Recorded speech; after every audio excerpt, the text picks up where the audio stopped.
What's going on, guys? Boss Up A6 here, back to another video, and today I'm here to do my AEW review, not NXT, because AEW decided to go to Tuesday because I think there's something going on with the NHL that's happening tomorrow, and it's Title Tuesday, and the one thing I really hope Hangman is okay, because that looked really bad. I'll get to that more here in a little bit, but besides a few things I didn't care about or didn't give a shit, this was actually pretty strong episode of Dynamite. Yeah, the Full Gear, they really haven't set anything up, but besides the main event, and I'll get to that here in a little bit, but this featured probably the segment of the year. Possibly. It was really hard to tell because, oh my god, that MJF and William Regal. Oh my good lord. I'll get to that into detail here in a little bit, but anyways, we're from Cincinnati, Ohio, home of the Bengals, and let's start off with the Trios Tag Title between Death Triangle Best Friends. And I immediately stopped caring about the match because I realized that Death Triangle Best Friends were in it. Look, there's talent involved. I just didn't care. It was kind of the same shit, different day kind of thing. At one point, Pac gets the hammer, and Phoenix takes it away. He says, no, we don't play by those rules. Then we get an orange punch and a double down. And then there was a pretty cool counter from a Canadian Destroyer into a strong zero. That was pretty cool, but a breakup. And then Steiner Screwdriver by Phoenix, 1, 2, 3, and Death Triangle get the win. Cool, good stuff. Not really, the same shit, different day. Mox and Page video package, talking about the main event. Then Shivani, Baker, god damn Jamie Hayter, and Rebel are backstage. And Baker is disgusted at the fact that Hayter and especially her are not getting the title shot. And talks about Sheeta and Storm. And then we get to Sheeta versus Storm for the interim women's championship. Good stuff. Really good stuff. I would like to see them feature Sheeta a little bit more, and they have been recently, which good because she's a really good talent. There were some good spots. There was a couple miscues here and there. Well, I wouldn't say miscues, but there was like a couple weird exchanges here and there, but this was good stuff. And in the end, Storm 0, 1, 2, 3, and Storm wins. Good stuff. And the crowd was pretty split as well. And then Rebel and Hayter attack. And then Britt Baker comes out with the Steelers jersey. That was good stuff. And like the week 1 game against the Steelers in Cincinnati, this shit got messy really quickly. So Baker with the Steelers jersey come down, and all of a sudden Saraya shows up for all what she's fucking worth, which is nothing. And then they brawl. Oh my god, Saraya's getting, she's getting physical. I would care, but she exposes herself for being an idiot that's dating a boyfriend that has capital charges against him. He legit has a criminal record. Look it up. So they brawl, and then a crutch shot to Storm, and all of a sudden Rio comes down. Cool, Rio is here, and I didn't care. And she takes out everyone. Cool, the Vanilla Midget is here. Hooray. And I do apologize for a second, folks.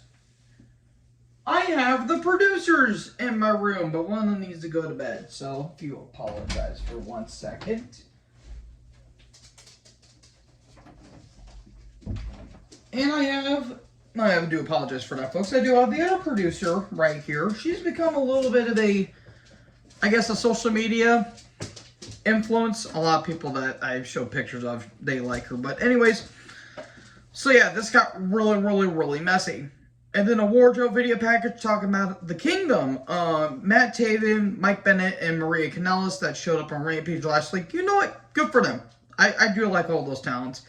And Joe says, you have 6 million ways to die, and you still chose the wrong one. Okay. So, Renee and FTR backstage. I always love seeing Renee. Renee always nails it whenever she's in the backstage, whenever she's an interviewee. And FTR is like, well, we have all these belts, but we kind of want more gold. How about we go after the tag titles? And Swerve and Lee show up, and they have an apple.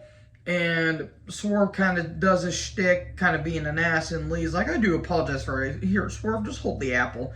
He's like, you guys are deserving of a tag title opportunity, but yet we are kind of in line for a rematch. So how about we have a number one contenders match next week? Okay, sounds good to me. So then Alex Marvez, Darby Allin, Jay Lethal, and Sanjay Dutt backstage. Or they're in the parking lot, and Tony Khan says, you guys are having a rematch, but no physicality involved. About that. And Darby's like, you challenge for a rematch, but you're going to lose and lose and lose. And Sunday just like, no, we have a plan this time. And Darby shoves them both, and they both attack him. And then Darby just gets slung into the garage door, and they trap Darby under the door, and they put a figure four on. Why does Darby not want to live to see the light of day that is age 35? I don't understand it. And then we get to, again, probably the segment of the year. Shivani and Regal are in the ring, and they talk about Jon Moxley. And then all of a sudden, MJF comes down, and he says, I have a story to tell you. And he talks about how Pat Buck and Brian Myers told him that there was a WWE kind of tryouts that were happening in Barclays, and Regal was there.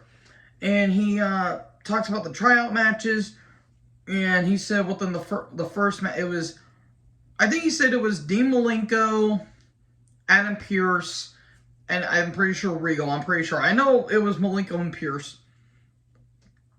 Or I think he said Jerry Lynn as well. He said, just give us what you do. He said he was a second match. He said the first two people that went up 3 seconds in, they were already told to get kicked out. And then MJF says, I wasn't fighting for a contract, I was fighting for my life because, well, wrestling is my life. Professional wrestling is my life. And Regal pulls him, and he said, Regal, you pulled me to the side, and he says, give me 3 minutes to sell yourself to me. Give me a reason to care about you. And he said, by the time I was done, your jaw was on the floor. And Regal says he was going to give him a contract, but that ultimately didn't happen. And he said, well, how old are you, kid? And MJF says, well, I'm 19 years old. And Regal says, well, unfortunately, you're too young. And the crowd chants, you fucked up. And then he says, you said to me, you give me a match and a promo every month, and I'll see what happens there. And then he said when I came to the third month, he gets an email saying, I'm sorry, but I don't think you were cut out for it. And he goes over the email, and he says, every time I see that email, I want to kill myself. This was fucking phenomenal, too, by the way. And do the people think that, MJF's just taking a shot at WWE? He's not. He's actually telling a story. And he's giving us a reason to care and a little bit of what his connection is with Regal. He's giving us a reason to care about this. If you guys think this is him taking a shot at WWE, okay, fine. I still don't get it, but this was great shit. Really great shit. And he says, you're an old man, you're a flea on the right, you're a succubus, you're living off of great talents like Claudio Castagnoli, Bryan Danielson, and Jon Moxley. And he says, I'm going to prove to you why I am MJF, and I'm better than you, and you know it. Brilliant. Fucking brilliant. Great shit. This may be MJF's best promo this year. I'm really debating it, because that promo when he said, when it comes to the bidding war, that was good shit too. I think this may have topped it. And Regal says, it wasn't easy back in the day, because when I was up to Mr. Schiavone, I wanted to slap him in the face every time, but I ultimately didn't. He had to work for it, and he said that I didn't take shortcuts, and he says, you do. I wouldn't advise you to do that. And he says, are you going to take a shortcut? Are you going to hit me with a ring? Are you going to hit me from behind? Or are you going to be a man and you're going to do it the proper way? And MJF is thinking about hitting him with the diamond ring. He doesn't. And then Regal says, you still have a lot to prove.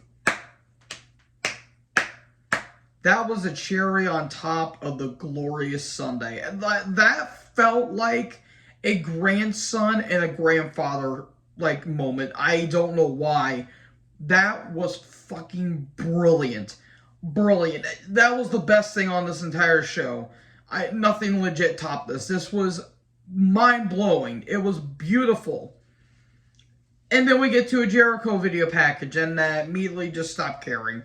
Jericho and a Dalton Castle video package, talking about their title match that's happening tonight.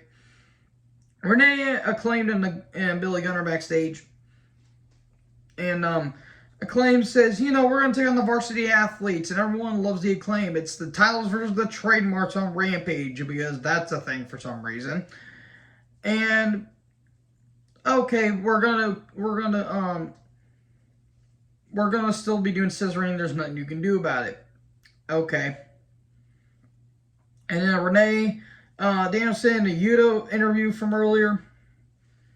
And Renee is like, well, did you expect those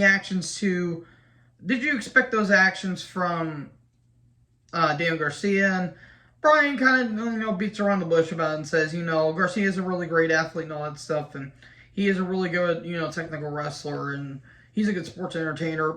And then Yuta is like, just cut the bullshit, basically. Me and Claudio saw this coming a mile away, and yet you didn't come down to help Danielson. You came after the match. I mean, hey, I'm just playing what's all fair on Love and War. And he says, I didn't believe the term never meet your heroes, but now I'm really starting to take the reality of it. Okay, is there tension between Blackpool Comic Club? This whole shit with the Blackpool Comic Club and Jericho Appreciation Society has gone way too fucking long. It's gotten way more long than the Kingston and Jericho feud, in all honesty. And then speaking of Jericho, Castle with the boys took on Jericho with Hager. What in the blue fucking purple hell was... What kind of hat was that with what Hager was wearing? That was fucking egregious. Ring of Honor World Title. Riccaboni joins commentary. I always love Riccaboni. Look, the match itself wasn't bad. Just Jericho is not good anymore. And also, I want to address something. Why did they extend his contract?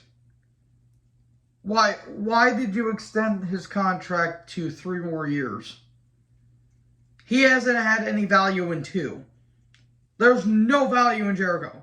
All he does is live the rockstar style. He's going through a midlife crisis. I understand that.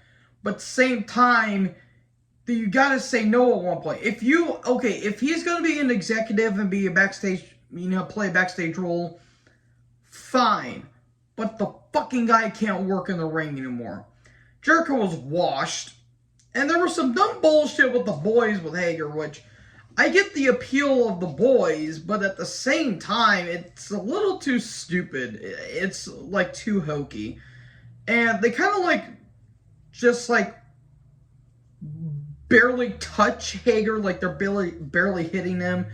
And there was a lot of dumb shit with, there was a double down at one point. And they're, lightly hitting Hager, and they took Hager's hat, and Hager got pissed, and he starts... attacking. They were fighting over a hat. They were fighting over shampoo. And then there was some good strength by Castle. I do like Castle. Castle, I think, is a pretty good talent. And maybe not the most charismatic on the mic, but he's certainly got a good personality. And a bang ring, but a kick out. And then a very bad looking juice effect. It looked like Jericho barely hit him.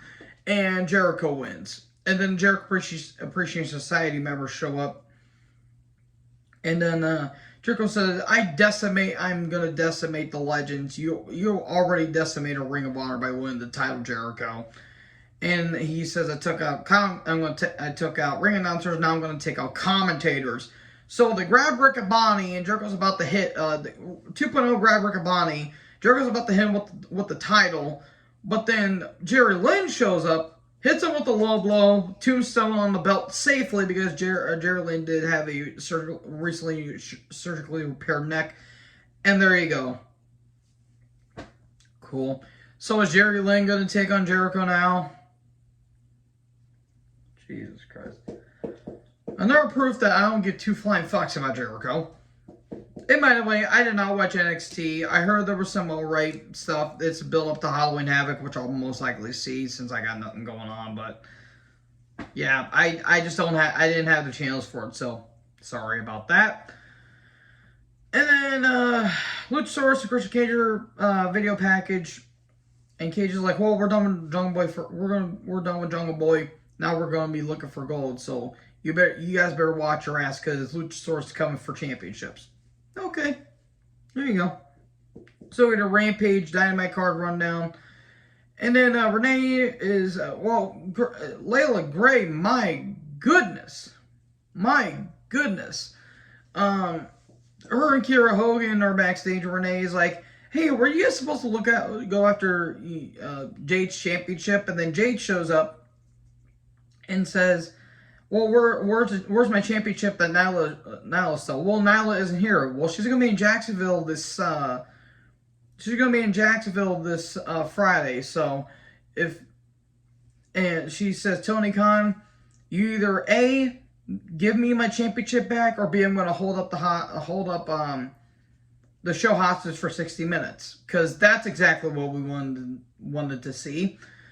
And she says chicken chip, but there was no censor. Good job, folks. Good job, everyone.